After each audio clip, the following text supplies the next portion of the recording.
la palabra del Señor vino a Jonás, hijo de Amitai: levántate, ve a Nínive, la gran ciudad, y proclama contra ella, porque su maldad ha subido hasta mí. Jonás se levantó, pero para huir a Tarsis, lejos de la presencia del Señor. Y descendiendo a Jope, encontró un barco que iba a Tarsis. Pagó el pasaje y entró en él para ir con ellos a Tarsis, lejos de la presencia del Señor. Pero el Señor desató sobre el mar un fuerte viento, y hubo una tempestad tan grande en el mar que el barco estuvo a punto de romperse. Los marineros tuvieron miedo y cada uno clamaba a su Dios. Y arrojaron al mar la carga que estaba en el barco para aligerarlo. Pero Jonás había bajado a la bodega del barco, se había acostado y dormía profundamente. El capitán se le acercó y le dijo: ¿cómo es que estás durmiendo? Levántate, invoca a tu Dios. Quizás tu Dios piense en nosotros y no perezcamos. Y cada uno dijo a su compañero: vengan, echemos suerte para saber por causa de quién nos ha venido esta calamidad. Y echaron suertes, y cayó la suerte sobre Jonás. Entonces le dijeron: decláranos ahora por causa de quién nos ha venido esta calamidad. ¿Qué oficio tienes y de dónde vienes? ¿Y cuál es tu tierra y de qué pueblo eres? Él le respondió: soy hebreo y temo al Señor Dios del cielo, que hizo el mar y la tierra. Los hombres se atemorizaron en gran manera y le dijeron: ¿qué es esto que has hecho? Porque ellos sabían que él huía de la presencia del Señor, por lo que él les había declarado. Ellos le preguntaron: ¿qué haremos contigo para que el mar se calme alrededor nuestro? Pues el mar se embravecía más y más. Y él les respondió: tómenme y láncenme al mar, y el mar se calmará alrededor de ustedes. Pues yo sé que por mi causa ha venido esta gran tempestad sobre ustedes. Los hombres se pusieron a remar con afán para volver a tierra firme, pero no pudieron, porque el mar seguía embraveciéndose contra ellos. Entonces invocaron al Señor y dijeron: te rogamos, oh Señor, no permitas que perezcamos ahora por causa de la vida de este hombre, ni pongas sobre nosotros sangre inocente, porque tú, Señor, has hecho como has deseado.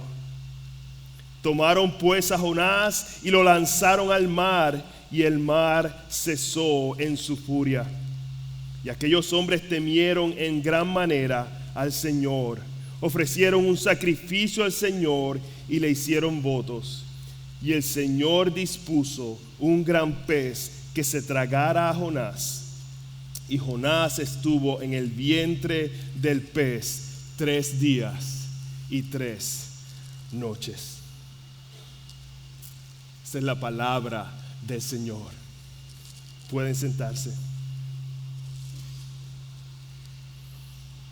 Hermanos, en los versos del 1 al 6 vemos a un profeta que está huyendo de Dios. Un hombre que recibe la palabra de Dios y en lugar de someterse a la palabra de Dios y obedecer, pensó que era más conveniente para él simplemente huir, tratar de escapar de la presencia de Dios. Vemos aquí, como nos dice en el Salmo 139, que es imposible también escapar de la presencia de Dios. Pero no solamente es imposible escapar de la presencia de Dios, porque todos sabemos que Dios es omnipresente, que está en todos lados. La mayoría de las personas entiende esto. No es solo eso. Algo que vemos en este capítulo es que no solamente no podemos escapar de su presencia, lo que vemos es que Dios es soberano sobre todas las cosas. Dios ejerce su soberanía con un propósito, y es ahí donde a nosotros se nos hace difícil, Porque si Dios es soberano sobre todas las cosas, si su providencia abarca todas las cosas, eso significa que cada cosa en mi vida, cada detalle en mi vida, humanamente hablando, bueno o malo, todo está ordenado y diseñado por Dios con un propósito. Charles Spurgeon dice, una cita de Charles Spurgeon que dice: el destino es ciego, pero la providencia tiene ojos. El destino es ciego. Una cosa que debe ser es simplemente una flecha disparada por un arco que debe volar hacia adelante, pero no tiene blanco. No así la providencia. La providencia está llena de ojos. Hay un diseño en todo y un fin que debe ser respondidos. Todas las cosas cooperan y colaboran para bien. No se hacen porque deben hacerse, sino porque hay una razón para ello. No es solo que la cosa sea porque debe ser, pero la cosa es porque es justo que sea así. Dios no ha marcado arbitrariamente la historia del mundo. Tenía un ojo puesto en la gran arquitectura de la perfección cuando señaló todos los pasillos de la historia y colocó los pilares de los acontecimientos en la construcción del tiempo. Ese es nuestro Dios. Esa es la providencia de Dios. Y en esta última parte del capítulo 1 de Jonás, vemos esa providencia de Dios. Vemos su mano orquestando todas las cosas para cumplir su propósito. Hermanos, y cuando decimos todas las cosas, nos referimos a todas las cosas. Ahí están incluidas las tormentas más difíciles de nuestra vida. Están incluidas enfermedades, están incluidos diagnósticos no deseados, infertilidad, muertes inesperadas, al igual que calamidades que nosotros mismos creamos por nuestra rebeldía y rebelión contra Dios, problemas financieros, problemas relacionales, peleas entre amigos y familiares. Cuando miramos a nuestro alrededor y las olas de tormenta parecen que van a destruir nuestra barca, aún ahí Dios providencialmente está ordenando todas las cosas para nuestro bien y para que su propósito se cumpla. Esa es la realidad, mis hermanos. O Dios es soberano sobre todas las cosas, o simplemente no es soberano. Y eso es lo que yo quiero que ustedes se lleven en el día de hoy. Cuando salgan esta mañana, algo que quiero que recuerden: cuando los vientos de tormenta comiencen a batir de un lado a otro en su vida, porque si no lo están experimentando, lo van a experimentar en un momento. Recuerden esto: nos rendimos a aquel que providencialmente hace hasta lo imposible para cumplir su propósito. Voy a repetirlo: nos rendimos a aquel que providencialmente hace hasta lo imposible para cumplir su propósito. Entonces vamos a ver el punto número uno. Punto número uno: el Dios de la tormenta. El Dios de la tormenta. La palabra del Señor vino a Jonás y en lugar de obedecer, él decide huir de la presencia del Señor. Conscientemente él decide desobedecer la clara palabra de Dios. Él escucha el mandato de Dios que le dice: ve a Nínive, y se monta en un barco y se va hacia Tarsis.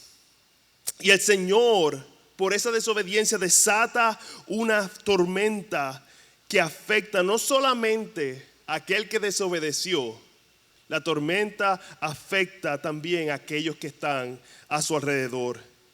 Estos marineros paganos entienden que algo no está bien en lo que está pasando. Esta tormenta tal parece que no era una tormenta normal como la que vimos los otros días en Arecibo. No sé si ustedes la recibieron también. Ellos hacen lo que muchas veces aquellos que no conocen el Evangelio hacen. Cuando hay tormentas, ellos buscan respuestas a sus preguntas en los lugares equivocados. ¿Y qué hacen? Deciden echar suertes, deciden echar dados, que la suerte, que el destino, que el universo nos dé alguna respuesta en este momento de calamidad. Y lo que vemos claramente aquí, mis hermanos, es que todos somos religiosos cuando llega la calamidad. Todos somos religiosos, todo el mundo busca respuestas cuando las tormentas llegan a su vida. Miren la pregunta de ellos: ¿por causa de quién nos ha llegado esta calamidad? Esa es la pregunta. No sé si se han dado cuenta, cuando pasan desastres naturales como huracanes, terremotos, inundaciones, tragedias, la pregunta inmediata es: ¿por qué pasan estas cosas? Yo me he hecho esa pregunta. ¿Por qué pasan estas cosas? Otros preguntan: ¿dónde estaba Dios? ¿Por qué nos hacemos esa pregunta? ¿Por qué vamos ahí? ¿Por qué no decir: la suerte le tocó a ellos esta vez? Porque la realidad es, mis hermanos, que la suerte, el azar, todo está bajo la poderosa mano de nuestro Dios. Al final del día, todos sabemos que Dios está en control sobre todas las cosas, aún las calamidades de la vida. Amós 3 nos dice: si sucede una calamidad en la ciudad, no la ha causado el Señor. Bueno, yo quiero que ustedes abracen esta difícil pero hermosa verdad. Dios ordena todas las cosas. Nada sale de su control. Las hojas cayendo, el calor, los rayos y los truenos, el sol que sale diariamente. Hermano, si Dios retira su mano providencial de nosotros, dejamos de existir en un momento. Como dice Hebreos, Él sostiene todas las cosas por el poder de su palabra. Hermanos, y entender esa verdad es lo que nos va a ayudar a rendirnos a aquel que providencialmente hace hasta lo imposible para cumplir su propósito.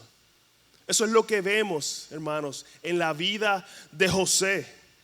José, cuando era un muchacho, comenzaron las tormentas en su vida. Sus propios hermanos lo vendieron, lo echaron en una fosa como un esclavo. Y cuando está en Egipto, cuando las cosas parecen que están mejorando en la casa de Potifar, la esposa de Potifar lo acusa de acoso y lo meten preso.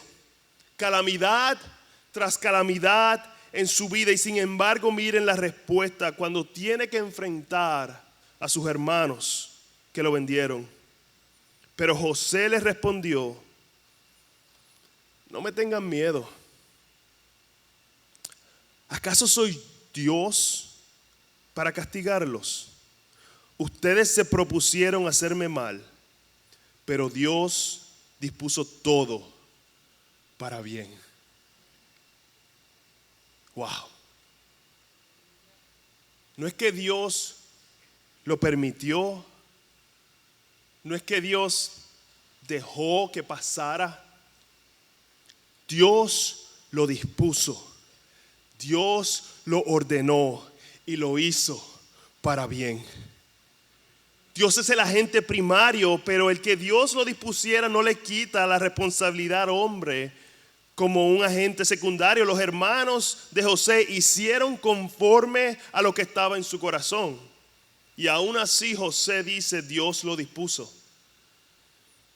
Dios dispuso la tormenta en la vida de José, y en nuestro texto Dios dispuso la tormenta en la vida de Jonás.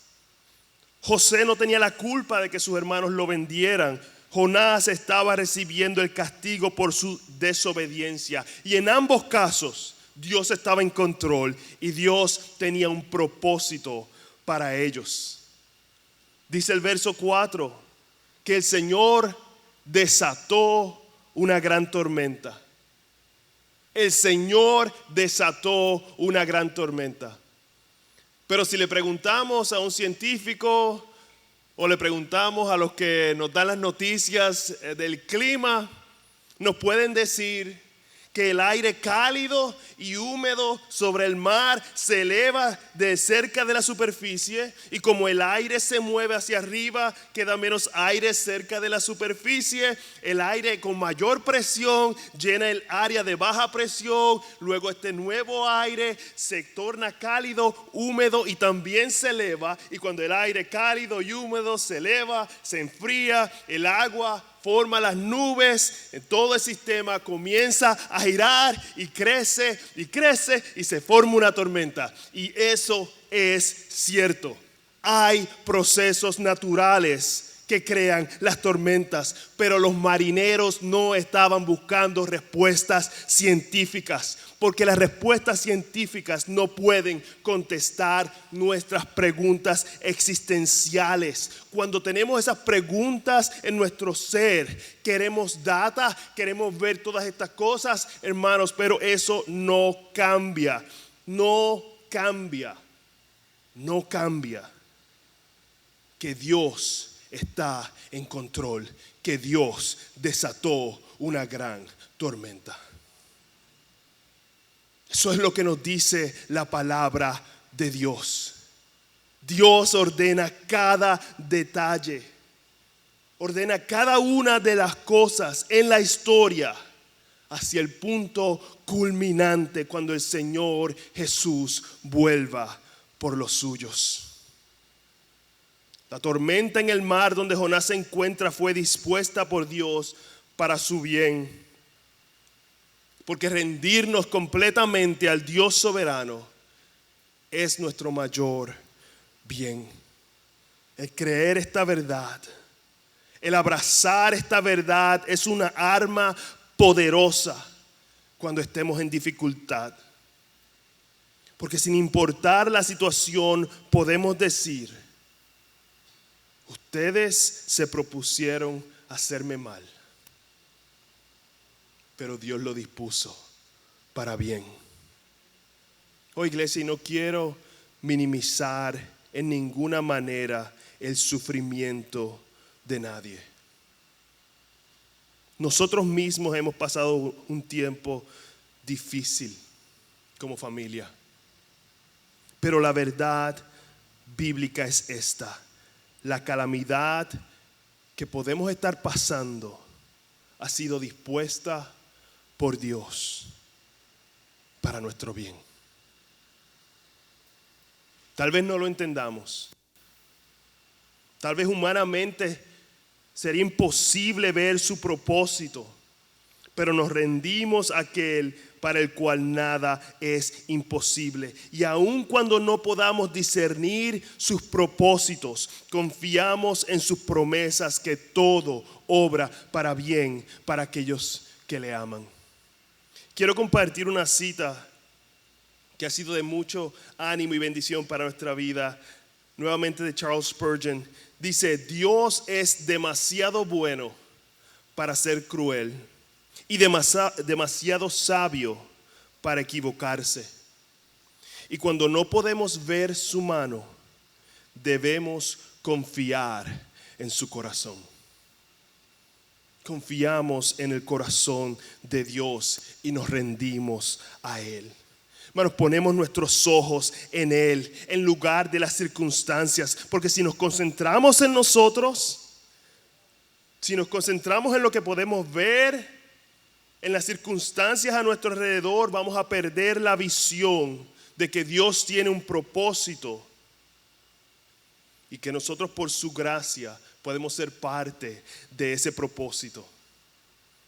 Y yo me estoy predicando, no solamente a ustedes, me estoy predicando a mí mismo. Yo sé lo que es mirar en áreas de tu vida y ver que parece que eres inadecuado.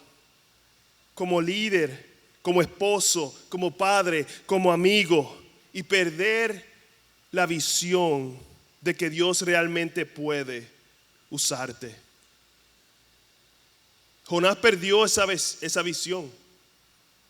No sé si se dieron cuenta, mira las preguntas de los marineros que le hacen a Jonás. ¿Qué oficio tienes? ¿Y de dónde vienes? ¿Cuál es tu tierra y de qué pueblo eres? Y vean la respuesta de Jonás. Él le respondió: soy hebreo y temo al Señor Dios del cielo, que hizo el mar y la tierra. No sé si se dan cuenta, Jonás no responde a la primera pregunta: ¿qué oficio tienes? Él dice: soy hebreo. Este profeta que recibió la palabra de Dios para Israel, que Dios le habló para que le trajera esta palabra a los ninivitas, ha perdido la visión de a qué fue lo que el Señor lo llamó a hacer. En su mente, él ya no es útil para el Dios que él dice que teme. Oh, hermanos, y mi corazón es por aquellos entre nosotros que por las tormentas, por las calamidades, por las situaciones en la vida, tal vez tu propia desobediencia en el pasado, has perdido tu visión de lo que Dios realmente te ha llamado a hacer. Y ahora estás sentado en las gradas. Hermanos, no estoy hablando de hacer algo que es en contra de lo que la iglesia te ha dicho. Estoy hablando de ser útil para el reino de Dios.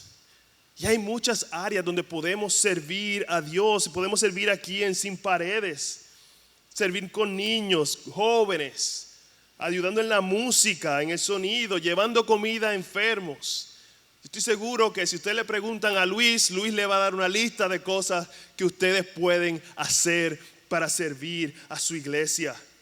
No podemos quedarnos en las gradas. Hay gracia en el evangelio para ti. Si fue por tu desobediencia, pide perdón a Dios. Arrepiéntete de tu pecado, ríndete al Señor. Y si es que estás en una tormenta y esas tormentas te han golpeado y has perdido esa visión, el Señor te llama a que pongas tus ojos en Él, que rindas tu vida a aquel que tiene un propósito para todo en la vida. Ese es el Dios de la misión, Dios de la tormenta. Punto número 2, el Dios de la misión. Dios, el Dios de la misión. Jonás dice al profeta que es, pero que Jonás no dice que es profeta, pero lo que dice es: Señor, temo al Señor del cielo, que hizo el mar y la tierra. Y ahora quiero que recuerden el comienzo de la historia de Jonás.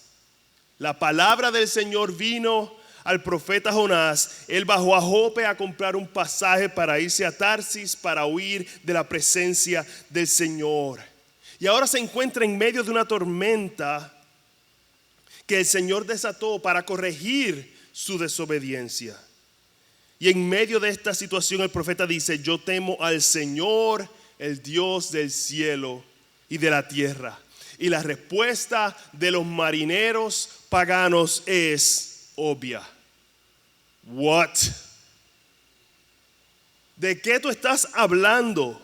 Si lo que tú dices es cierto, si tu Dios es el Señor de los cielos y de la tierra, que hizo el mar y la tierra, ¿qué rayos haces tú tratando de huir de Él? ¿Qué estás haciendo?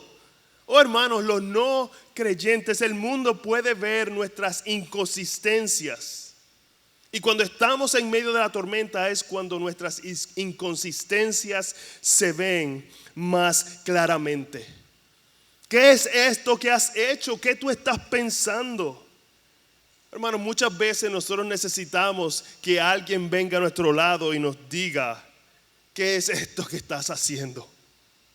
Si tú temes al Señor, tu comportamiento no está alineado a tu profesión de fe. Si el Señor, creador de todo, si Él es Dios, ¿por qué tú quieres tener el control? Si Él es soberano sobre todo, ¿cómo piensas que hay cosas las cuales Él no determina? En sus manos están todas las cosas, incluyendo quien Él llama a su redil. Sigan la historia. Dice, ¿qué haremos contigo para que el mar se calme alrededor nuestro? Tómenme y láncenme al mar, y el mar se calmará alrededor de ustedes. Oh, hermano, Jonás sabe que él está experimentando las consecuencias de su pecado, y su respuesta es, tírenme al mar.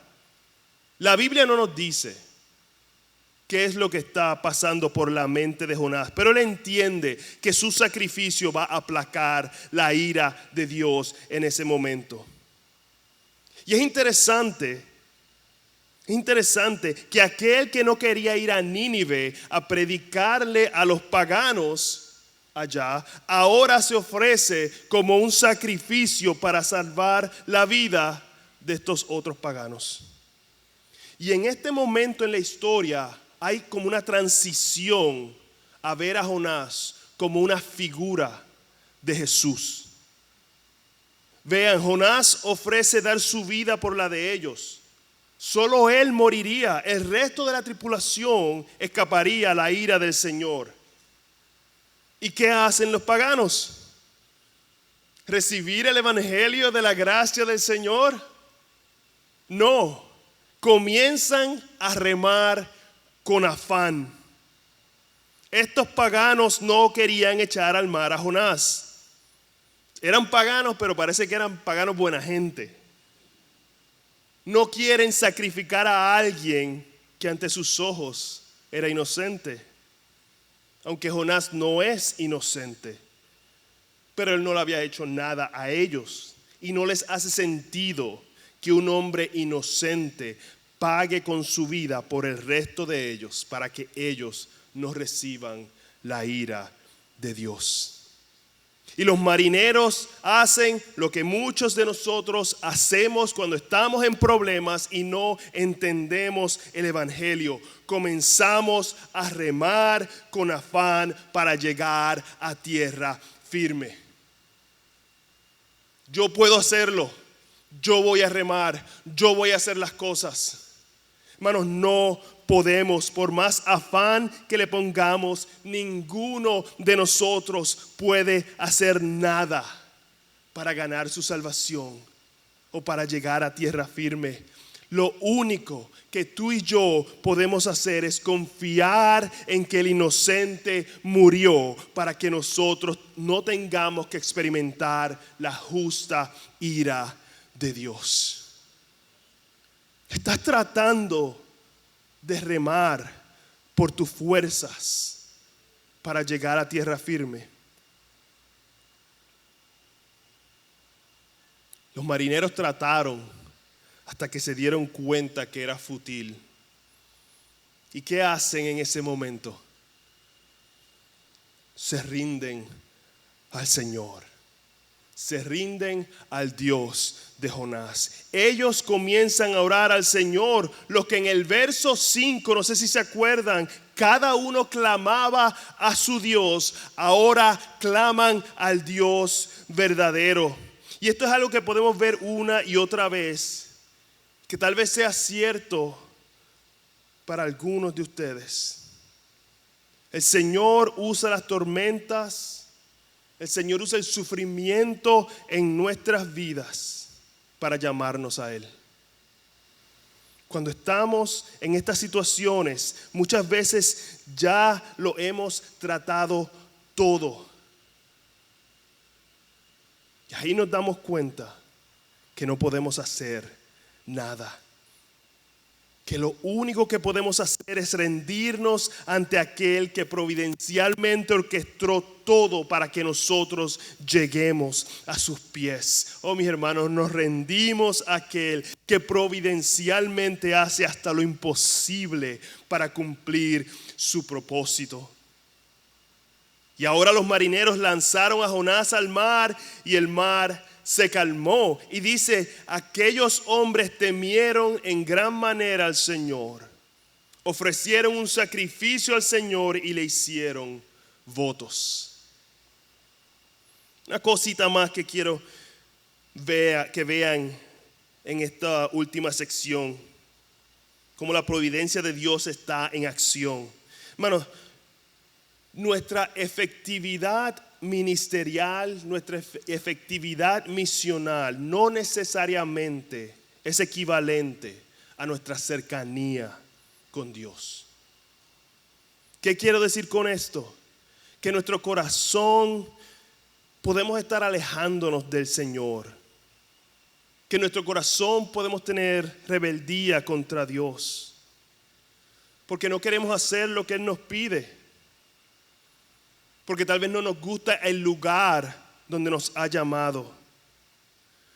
Porque pensamos que debemos estar en mejores circunstancias. Y aún así, el Señor puede usar nuestras vidas y nuestras palabras para llamar a otros a Él. Bueno, el que haya conversiones en una iglesia, que haya bautismos en una iglesia, no necesariamente es una afirmación de Dios, del ministerio de sus líderes. Y me pueden decir, pero es que Dios lo usa poderosamente. Hermano, no es si Dios los usa, es si ellos se rinden a la palabra de Dios. Pragmatismo no es un sustituto para la obediencia a la palabra de Dios. Hermanos, Dios hace lo que le place. Dios hace lo que le place, es increíble. Jonás estaba huyendo de Dios, rebelde contra el Dios soberano. Toma un barco hacia Tarsis en contra de la voluntad revelada de Dios. Y Dios había orquestado eso para salvar a un grupo de marineros paganos que Él había escogido desde antes de la fundación del mundo porque los amó a ellos. Oh, mis hermanos, Él es el Dios de la misión. Él es el Dios de la misión. Y este grupo de hombres paganos ahora en este momento se tornan a Dios y hacen una declaración que es más ortodoxa que una que hacen muchos que llevan años en el evangelio. Dice, porque tú, Señor, has hecho como has deseado. Ellos saben quién es soberano sobre las cosas. Fue el destino, fue coincidencia, fueron los marineros que estaban buscando al Dios verdadero. No, mis hermanos, el Señor hace lo que le place.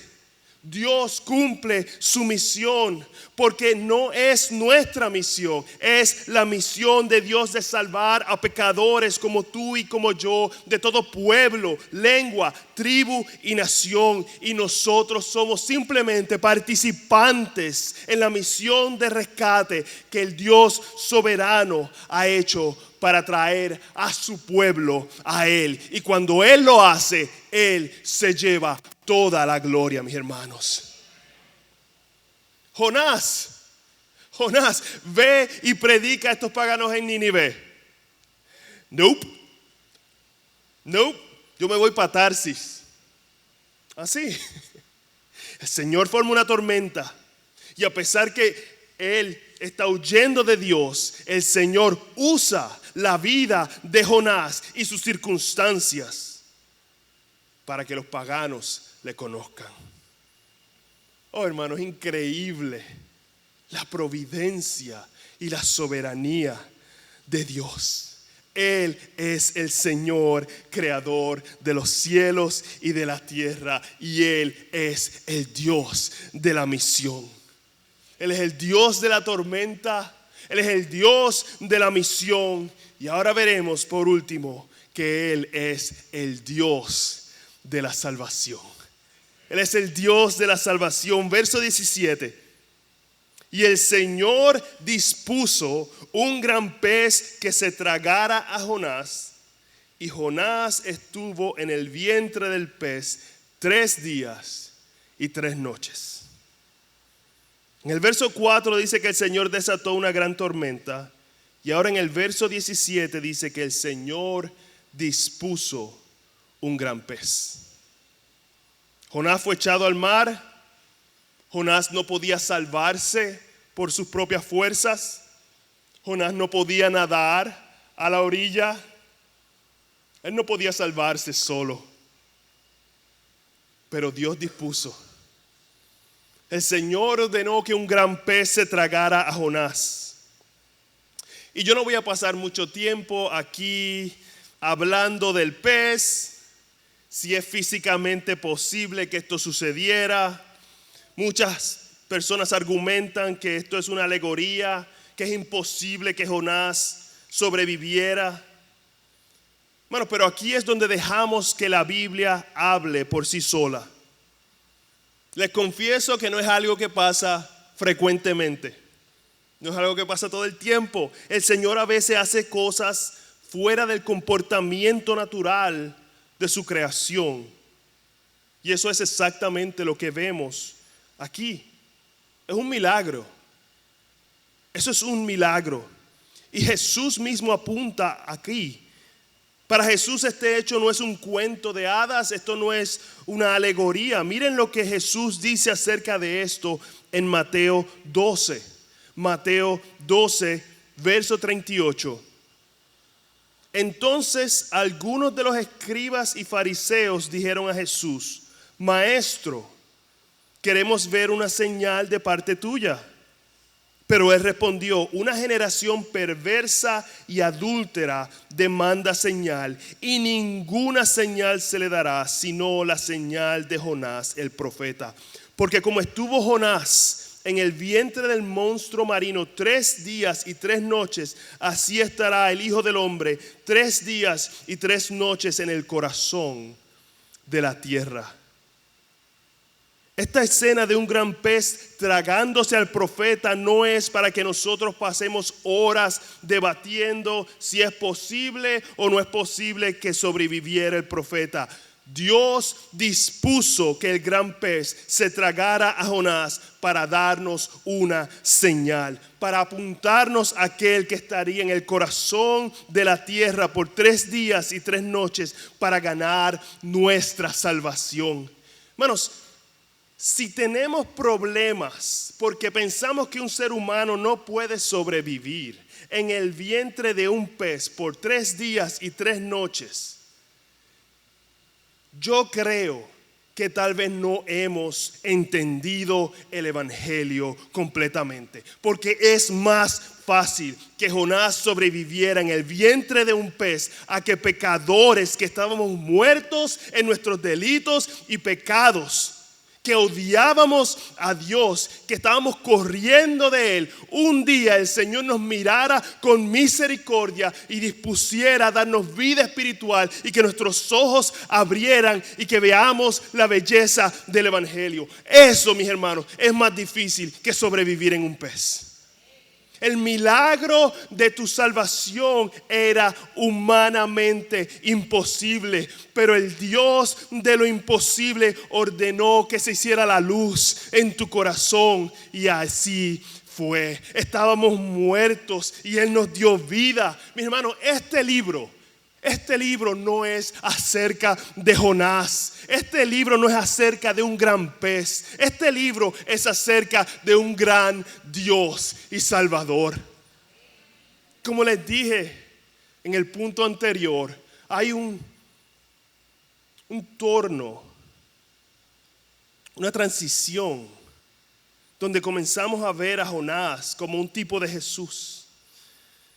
Y lo vemos si continuamos leyendo el capítulo 12 de Mateo.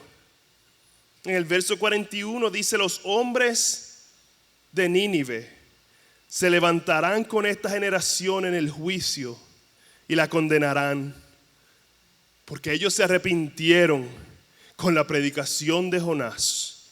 Y miren, algo más grande que Jonás está aquí. Algo más grande que Jonás está aquí. Esto es acerca de Jesús. Jesús es mejor. Jonás huyó de la palabra de Dios. Jesús es la palabra de Dios. Jonás durmió en la tormenta desobedeciendo a Dios. Jesús durmió en la tormenta porque confiaba completamente en Dios y Él era Dios. Jonás parecía inocente a los marineros. Jesús era completamente inocente. Jonás fue lanzado al mar para salvar a unos cuantos marineros. Jesús fue sacrificado para salvar gente de todo pueblo, lengua y nación. El sacrificio de Jonás calmó la tormenta en el mar. El sacrificio de Jesús aplacó la completa ira de Dios sobre nosotros. Jonás estuvo 3 días en el vientre de un pez. Jesús estuvo 3 días en el corazón de la tierra. Jonás fue vomitado en Nínive. Jesús resucitó de entre los muertos y ahora está reinando sobre todas las cosas, mis hermanos. Jesús es mejor. Es mejor. Nos rendimos a aquel que providencialmente hace hasta lo imposible para cumplir su propósito, mis hermanos.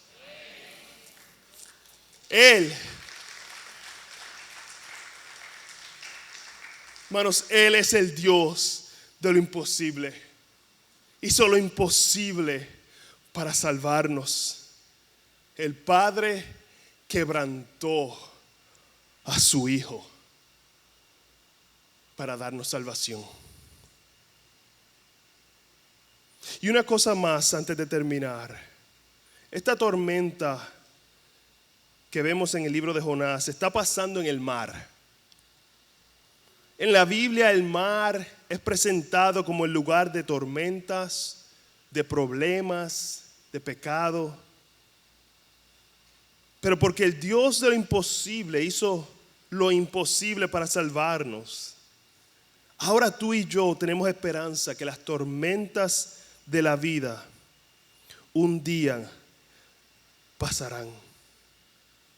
Que las tormentas que estamos pasando son temporeras y que están creando en nuestra vida un peso de gloria. Y que este mundo lleno de sufrimientos, de calamidades, de problemas relacionales, de enfermedades, un día será transformado. Apocalipsis 21 dice: entonces vi un cielo nuevo y una tierra nueva, porque el primer cielo y la primera tierra pasaron y el mar ya no existe. Todo hecho nuevo y el mar no existe. No habrá pecado, no habrá tormentas, no habrá calamidades. Nuestro llanto será cambiado en gozo eterno.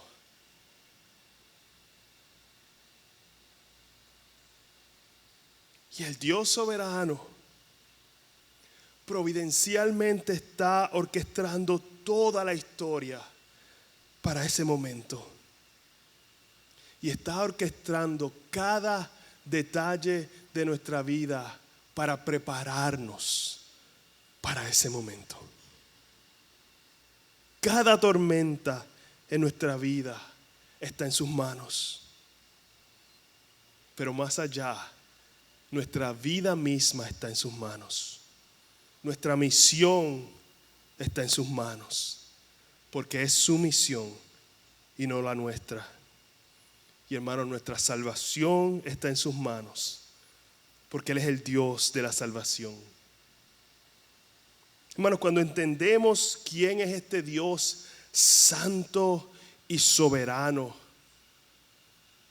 la pregunta debe ser: ¿quién podrá salvarse?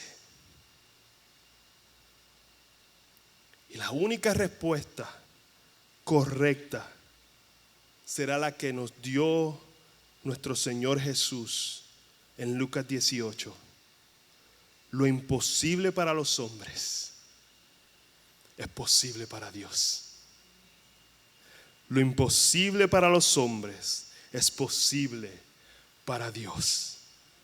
Porque Él es el Dios de lo imposible. Nos rendimos a el que providencialmente hace hasta lo imposible para cumplir su propósito. Oremos.